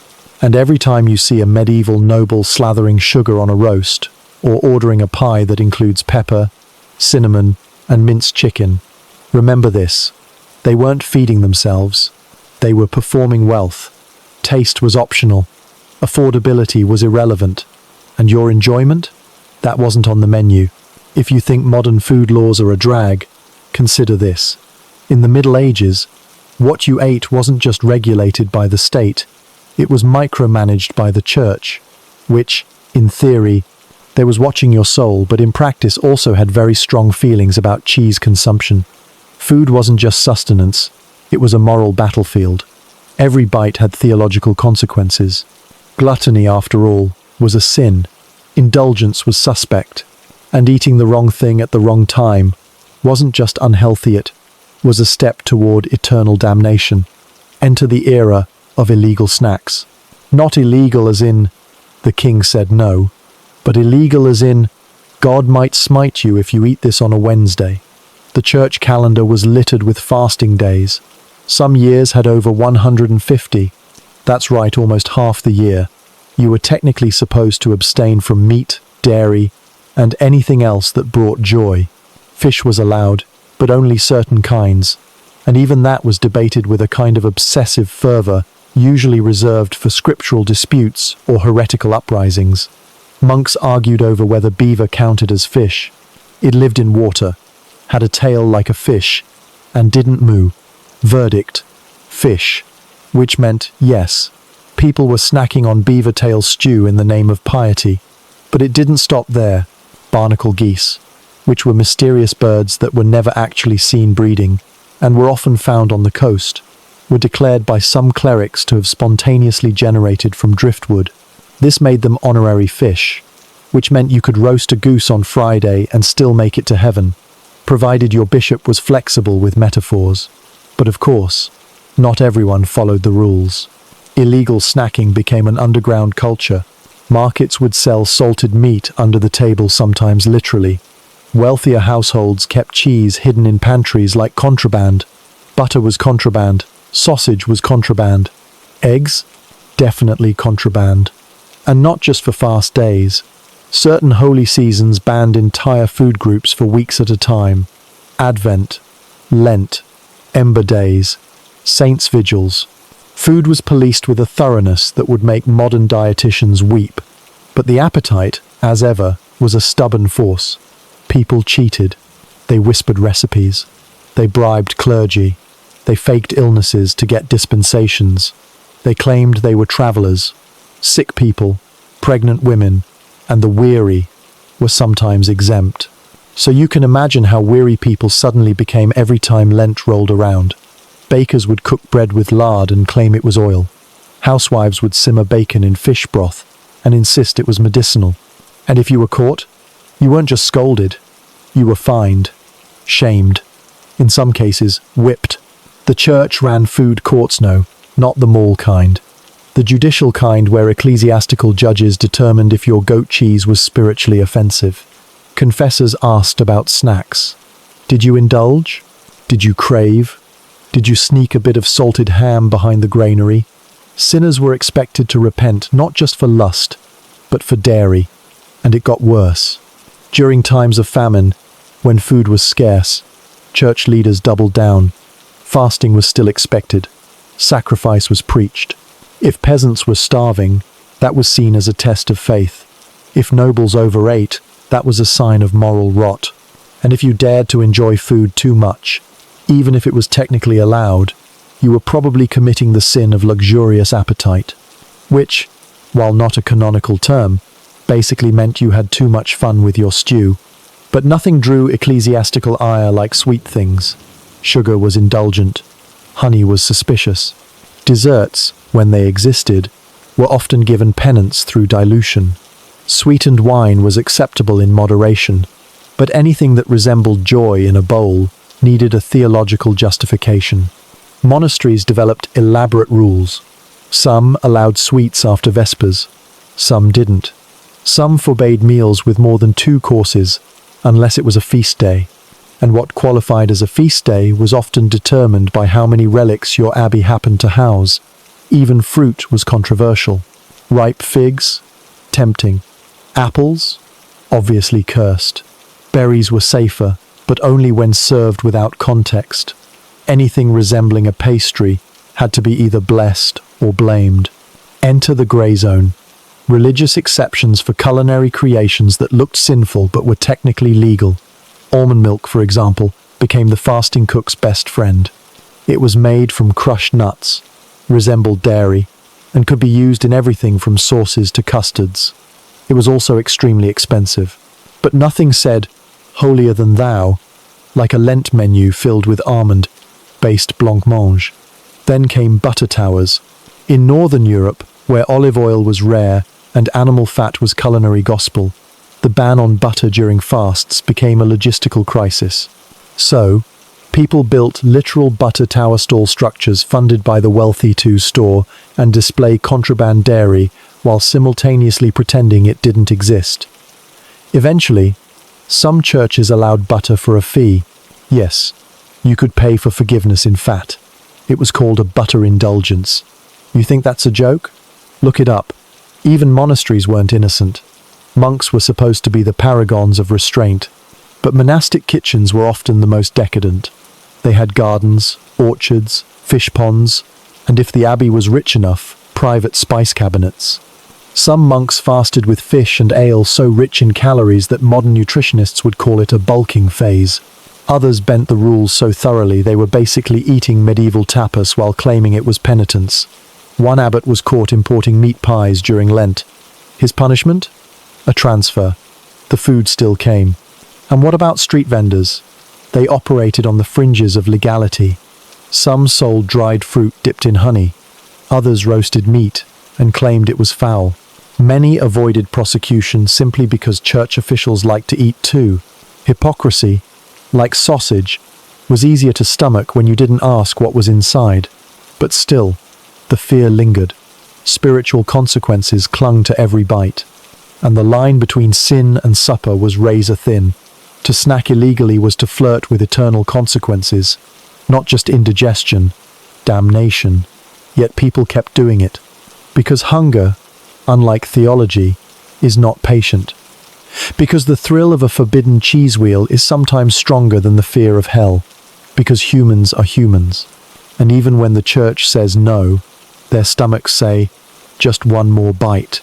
You don't need a modern appetite to understand that.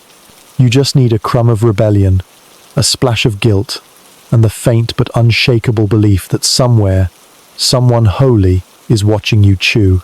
Medieval cuisine, if you can call it that, without summoning a vengeful ghost of a 14th century cook, was a daily dance with disaster. Not gourmet disaster. Not the kind where the soufflé collapses or the sauce breaks. No, this was the sort of culinary chaos that starts with the phrase, "We ran out of flour and used sawdust instead," and ends with 3 people praying, 1 person vomiting, and a 5th person claiming it wasn't that bad. Because the standards, much like the available ingredients, were catastrophically low. You might think accidents in the kitchen were rare, that even in a world without ovens, with temperature dials or food thermometers, someone, somewhere, had a sense of edible boundaries. You would be wrong. Deeply, fundamentally, historically wrong. Medieval kitchens were barely contained bonfires of bad ideas. There were no health inspections, no rules. And most terrifying of all, no recipes. Cooking was passed down orally, like curses or family trauma. Proportions, subjective. Cooking times, based on the position of the sun or, failing that, a gut feeling. And salt, either non-existent or used like someone was trying to summon Poseidon. Let's begin with the most beloved of all medieval disasters, the pie. Now, you've already been betrayed by medieval pies once or twice in this series, but what you may not realize is that even the humble meat pie could go wrong in 12 distinct and horrifying ways. First, the crust was often inedible, known as a coffin, not because it looked like one, but because it was essentially dead on arrival. The crust was so hard it could be used for self-defense. And yet it was still reused. Yes, reused. Leftover crusts were handed down to the poor, servants, or anyone who hadn't yet angered the cook. The fillings? Imagine a roulette wheel filled with pigeons, questionable pork, eels, and the occasional expired egg. Once baked, assuming the baker didn't wander off and fall into a philosophical debate about the 4 humus, the pie was served with no garnish, no side dish, just a vague warning about chewing carefully. Of course, nothing went wrong quite like boiling. Boiling was the backbone of medieval cooking, and also its Achilles heel. Why? Because everything could be boiled. Bread, meat, vegetables, whatever they found clinging to the bottom of a barrel. Boiling was both a cooking method and a purification ritual. Unfortunately, it was also how you turned stew into sludge. But the real disasters didn't happen in the pot. They happened when someone tried to season the pot. Enter kitchen herbs, a noble idea, until someone thought hemlock might be edible, or mistook foxglove for parsley. Yes, medieval cooks were botanically illiterate and visually overconfident. Add to that the fact that herb lore was passed down by people who frequently believed leeches cured sadness, and you can see how flavoring your soup could quickly turn into writing your will. Then there was frying, a luxury, a danger, a statement of intent, and also of poor life choices. Frying required oil, which was expensive, or lard, which was everywhere. Fires were temperamental, pans were heavy, and medieval kitchens were built of wood, filled with smoke, and frequented by people who still hadn't invented potholders. One slip and your turnip fritter became a flaming symbol of poor judgment. Entire kitchens burned down over fried dough. Was it worth it? For the taste? Probably not. For the drama? Absolutely. Now, let's talk about bread. Bread, the staple of the medieval world, should have been safe. Should have been, but it wasn't. Bakers were routinely accused of short-waiting loaves, cutting bread with chalk, or even mixing in ground bones when flour ran out. Regulations existed, but enforcement was spotty, and mostly involved public humiliation, being locked in a cage and dunked in a river. For example, bread gone wrong wasn't just a disappointment. It was a public scandal. There were riots over bad bread. People died over bad bread, which is ironic, considering some bread literally could kill you. Ergot, a fungus that grew on rye, could cause hallucinations, gangrene, or death. And no one, literally no one, knew what ergot was. So if your village had a dancing plague, chances were it started with toast. But perhaps the most dangerous of all snack accidents came not from what was cooked, but from what was left out too long. Food preservation was part guesswork, part desperation. Pickling helped, salting helped, smoking helped, but mostly, you just hoped the food didn't smell like betrayal by the time you got to it. Enter the cheese. If you think modern cheese is adventurous, imagine a block of dairy that has spent 3 weeks in a poorly ventilated room next to a sack of onions, an open fire, and a half-conscious dog. Cheese that hissed. Cheese that fought back. Cheese that gained texture over time, but not flavor. Cheese that could be flung as a weapon or swallowed as a dare. Monks made it. Peasants feared it. No one trusted it. And yet, they ate it anyway. And then there were eggs. Now, eggs were simple, right? Wrong. Eggs, when fresh, are wonderful. But when old, they explode. Literally. Medieval cooks, not always gifted with foresight, occasionally boiled eggs that had long since turned traitorous. The result? Shrapnel. Odor. Regret. They didn't have refrigerators. They didn't even have cool cellars sometimes. So snacking on an egg was as much an act of bravery as of hunger. Finally, we arrive at the sweet disasters. Medieval sugar, when it could be found, was a clumpy, dirty, expensive luxury. It was used sparingly, or occasionally not at all, because someone accidentally grabbed salt. Yes, the salt-sugar switch is not a modern error. It is eternal. More than one noble banquet ended in confusion and poorly concealed gags as salted tarts made their tragic debut. Honey, a cheaper option, was also problematic. Sometimes it fermented. Sometimes it contained dead bees. Sometimes the honey itself had been stolen from a beehive, still under active construction. Many a cook was stung for his ambition. So what can we learn from all of this? That medieval people were brave? Yes. That they were resourceful? Certainly. But mostly, that they were incredibly tolerant of disappointment. The next time your toast is slightly overdone, remember, you didn't just ingest rat-tail soup. Your biscuit wasn't flavored with moss. Your stew wasn't ruined by someone confusing saltpeter with seasoning. And you, dear listener, are unlikely to die from your snack, which already puts you miles ahead of half the people in this tale. In the grand hierarchy of medieval society, there existed a class of individuals with just enough autonomy to be dangerous and just enough ignorance to be historic footnotes.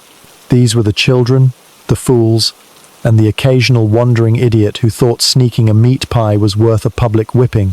While kings and knights wrote history, these people wrote the snack-related side quests that no one asked for, and even fewer survived.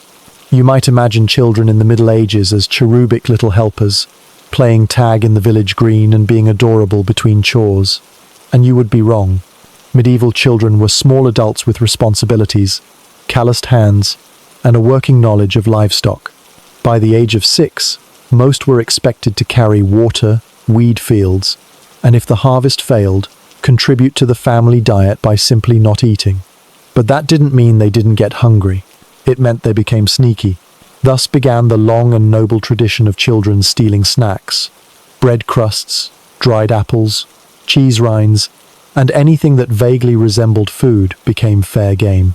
If it was cooling on a windowsill, it would soon be missing. If it was buried for preservation, they would dig it up. The concept of snacks as Small, unimportant meals didn't exist. To a hungry child in 1293, a stolen goose leg was not just a treat, it was a brief moment of freedom in a life otherwise dictated by frost, mud, and the emotional absence of their father. Punishments for such crimes were creative. At best, scolding. At worst, a symbolic hanging of the stolen food item outside the family home, sometimes with a warning scrawled in charcoal. You think your mum was strict because she hid the Oreos? Try living in a world where someone nailed the half-eaten pie to the door as a warning. But snack crimes were not limited to the young. Enter the medieval fool, also known as the jester, the holy idiot, or the village lunatic, depending on how many teeth they still had. Fools were both tolerated and feared. They could say things others couldn't. They could insult lords, mock monks, and occasionally hurl bread rolls at the clergy and call it performance art. They lived off scraps, attention, and the deep, burning desire to upend social norms one joke at a time. In court, a fool might sneak a roasted partridge off a banquet table and blame the dog. In the village, he might convince children that roasted onions were magical stones and swap them for better food. Their crimes were more clever than criminal, more mischievous than malevolent. But make no mistake, fools ate better than most peasants, because they turned food into currency and laughter into distraction. Then there were the true snack criminals, those who knew exactly what they were doing. These were the adults who committed petty theft for the simple joy of chewing. The ones who pretended not to hear the baker say, "That's not for sale."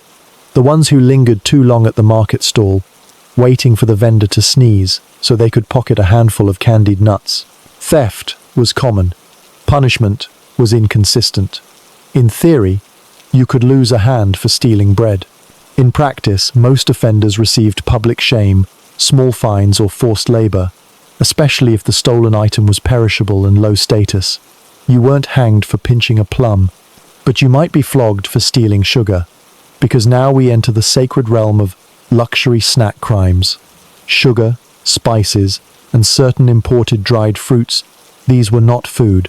These were statements, status symbols, evidence that someone in your family tree had spoken to a merchant. To steal such an item was not just theft, it was disrespect. And disrespect, especially in front of one's neighbors, could not go unanswered. The local priest might preach about gluttony. The Lord's steward might confiscate your shoes. The village gossips would have a field day, discussing how your poor mother tried her best, but you always had a taste for figs and sin. Let's also not forget the professional snack hoarders, monks. Yes, men of God, living lives of piety and restraint, unless you count the pantry. Monasteries were among the few places with consistent access to honey, nuts, dried fish, and the sort of hard candy that doubled as penance. Young novices were notorious for sneaking into the kitchens and stealing bits of communion bread or half a pickled pear. The abbots knew. They always knew. But sometimes, in a moment of rare human warmth, they pretended not to see, or they wrote about it in passive-aggressive Latin in the margins of their illuminated manuscripts. But it wasn't all harmless. In some towns, food theft led to riots, especially during festivals where sweets and small fried items were more visible than usual. One boy in 1382 reportedly stole a honeyed oat cake and triggered a brawl between vendors and customers that ended in 2 arrests and the temporary closure of the market square.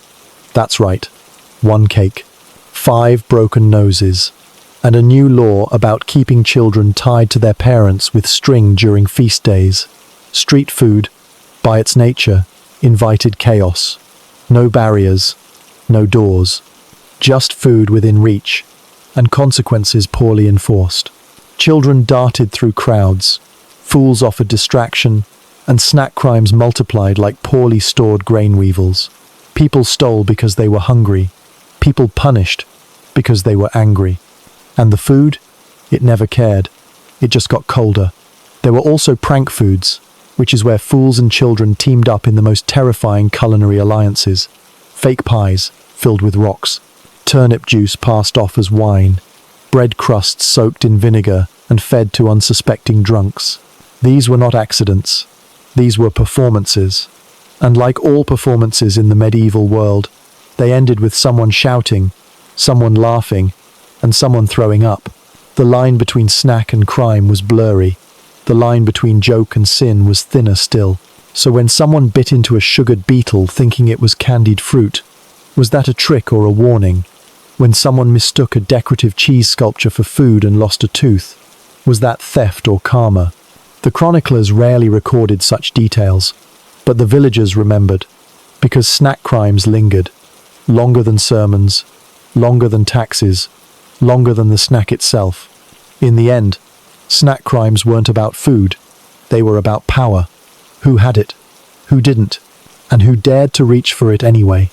A child sneaking bread was a rebellion. A fool mocking the Lord's pastry was a revolution. A starving man stealing sugar was a tragedy. And every single one of them paid, in lashes, in shame, or in memories that stuck longer than any meal. So the next time you eat something between meals, something you didn't ask permission to take, remember this. You stand on the shoulders of medieval giants. Small, barefoot, slightly hungry giants who believed that a stolen tart was worth the risk. In the modern world, we say, "You are what you eat," with a smirk, as we nibble on kale chips and organic hummus while silently judging someone for ordering drive-through nachos at midnight. In the medieval world, they didn't say it because they were too busy trying not to die from eating something that wasn't food but kind of looked like it if you squinted. The phrase would have meant something else entirely. You were not just what you ate. You were what you could afford, what you could keep down, what didn't kill you, and what didn't belong to someone stronger than you. You were gruel in winter. You were eel in Lent. You were a handful of barley, and whatever the rats didn't get to first. If you survived it, it became part of you, and not in a poetic way, in a literal, microbiome-altering, tooth-decaying way. Food was a social marker, yes, but more often it was a reflection of your mortality. The rich ate sugar and spices, and paid doctors to leech them when it all inevitably went wrong. The poor ate bread and hope, and were buried before anyone had time to ask if they were gluten-free. But let's be more specific.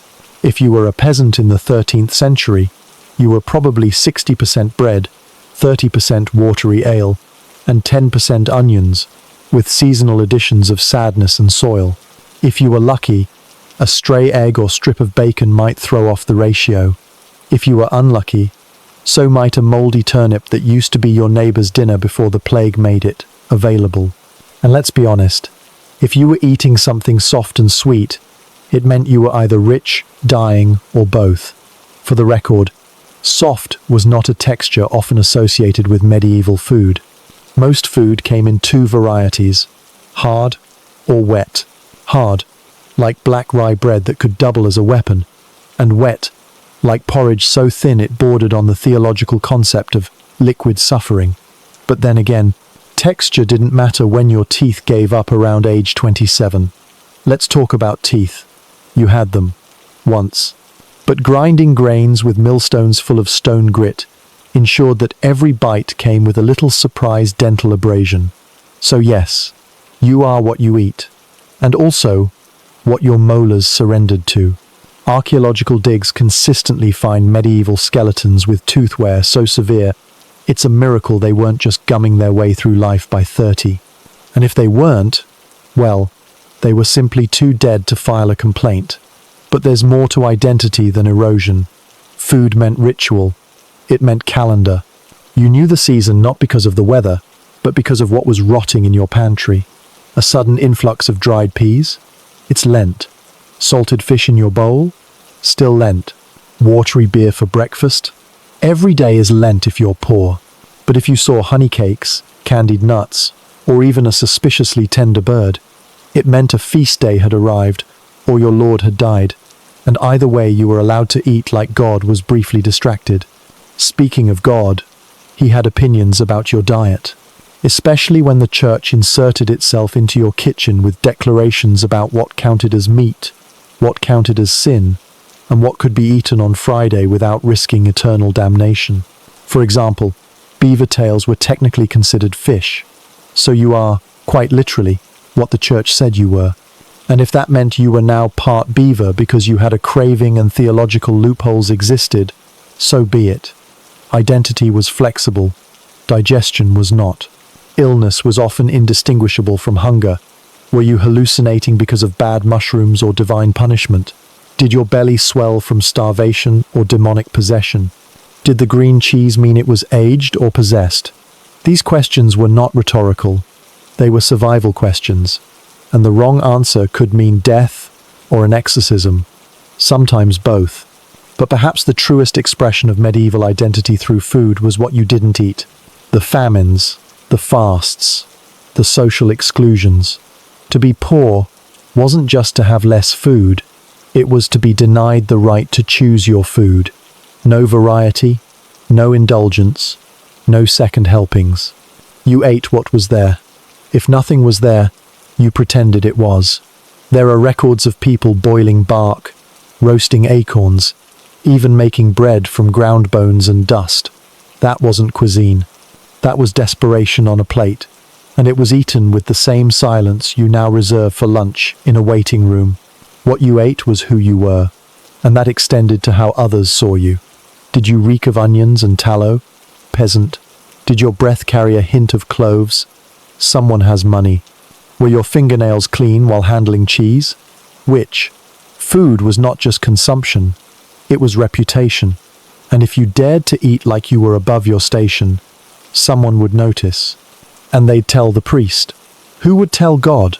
Who would send a goat to die near your well or something equally inconvenient? Because culinary ambition had consequences. There are documented cases of people being tried not just for stealing food, but for eating it too well, for indulging, for seasoning, for pretending, even for a moment, that they were more than their place in the hierarchy allowed. You are what you eat. And if what you eat isn't humble, you might find yourself being eaten next by gossip, by punishment, by worms. But the inverse was also true. If you survived, if you endured, if you managed to scrape through another winter with your belly mostly full and your children only moderately diseased, then you wore that food like armor. Every piece of dried fruit not stolen, every crust not burned, every pot of stew that didn't kill someone. These were victories. They weren't sung about, but they were remembered. In a scar, a smile, a recipe whispered in the dark. So yes, you are what you eat. But in the Middle Ages, that also meant you are who you eat with. Family, feasts, famine.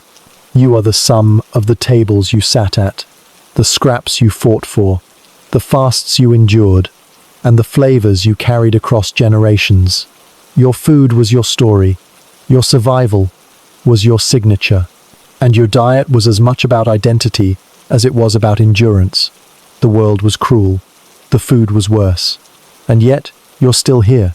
Congratulations. You've been shaped not by feasts, but by hunger, not by choice, but by necessity. And in that way, medieval junk food didn't just fill stomachs, it built people. The tough ones, the ones who didn't need comfort, just calories, preferably not moving. But if it was, they'd eat it anyway, because in the end, survival was the only seasoning that mattered. And so, here we are, at the end of the medieval snack aisle, having munched, choked, and gagged our way through several hundred years of questionably edible history. If your jaw aches, your stomach turns, and your faith in human culinary progress has been eroded to dust, then good. That means the journey worked. Because medieval junk food wasn't just a footnote in a monk's marginalia. It was a greasy, sticky, sometimes pulsating through line that connected people across centuries through the eternal human desire for something salty, something sweet, something crunchy, or frankly, just something that wasn't another bowl of oat gruel. This is not a tale of nutritional excellence. This is a chronicle of edible defiance, a story told in bites taken behind the barn, under church tables, during festivals, and often in clear violation of canon law and common sense. A saga where the heroes are candied fennel seeds, over-fermented cheese, and eels on a stick, not because they were good, but because they were available. And because sometimes that's enough. When you trace the arc of human survival, you don't follow the golden feasts of kings or the meticulous calorie-counted ledgers of monasteries. You follow the drips, the spills, the stains. You follow the grease trail, the splotches on old parchment where a scribe clearly couldn't resist a honeyed nut in the middle of transcribing Revelation, the crumbs embedded in church pews, left by a child who absolutely snuck a dried apple wedge into Mass. The burnt edges of medieval recipe books where someone's attempt at fried batter ended in culinary purgatory and scorched vellum. Because history is not always written in ink. Sometimes it's written in fat. And where there is fat, there is story. You see, while modern nutritionists debate the merits of intermittent fasting and whether artificial sweeteners are worse than existential despair, medieval peasants faced different dilemmas, such as, is this fish actually a rat? If I boil this weed, will it feed my children or summon Satan? Is this meat safe to eat? Or is it Tuesday? And why did the Lord suddenly outlaw donuts again? They didn't have the privilege of reading labels. Their labels were life, death, and indigestion. And so, each snack choice, if we can even call it a choice, was an act of survival gambling. Not just for energy, but for identity, social status, and divine forgiveness. Every bite was a bet. And often the house won. But here's the strange thing. They kept eating. They kept inventing. They kept frying things in old goose fat and calling it innovation. They soaked breadcrumbs in wine and called it dessert. They wrapped questionable meats in dough and called it lunch. They made candy that could outlast entire dynasties and sometimes entire jaws. Why? Because the human stomach, unlike the human spirit, is rarely concerned with shame. And hunger, when paired with even the faintest hint of flour and fire, becomes creativity. Whether that creativity is edible is another matter, but the effort counts. And so, medieval junk food became a paradox, despised by monks, feared by doctors, worshipped by children, and tolerated by everyone else. It was both trash and treasure, an insult to cuisine and a celebration of possibility. You didn't eat it because it was good. You ate it because you could. Because someone's aunt knew a secret spice. Because the harvest was lean, but the goose fat was not. Because you had a copper coin and a craving, and the market smelled like something new and slightly dangerous. And that's what's truly fascinating. The danger. Modern snacks may threaten your waistline or your cholesterol, but medieval ones threatened your theology, your dignity, your odds of seeing spring. A sweet pie during Lent could get you publicly shamed. A sausage on a saint's day might bring down ecclesiastical wrath. Even something as seemingly harmless as a honey ball could spark suspicion if it appeared too often in the hands of a woman who also happened to heal people and live alone near the woods. But still, the snacks persisted. They outlived kings, empires, and common sense. They spread through trade routes and war zones, tucked in satchels and siege camps, carried by soldiers and beggars, all leaving their oily fingerprints on history. They're in your DNA. Not biologically perhaps, but culturally.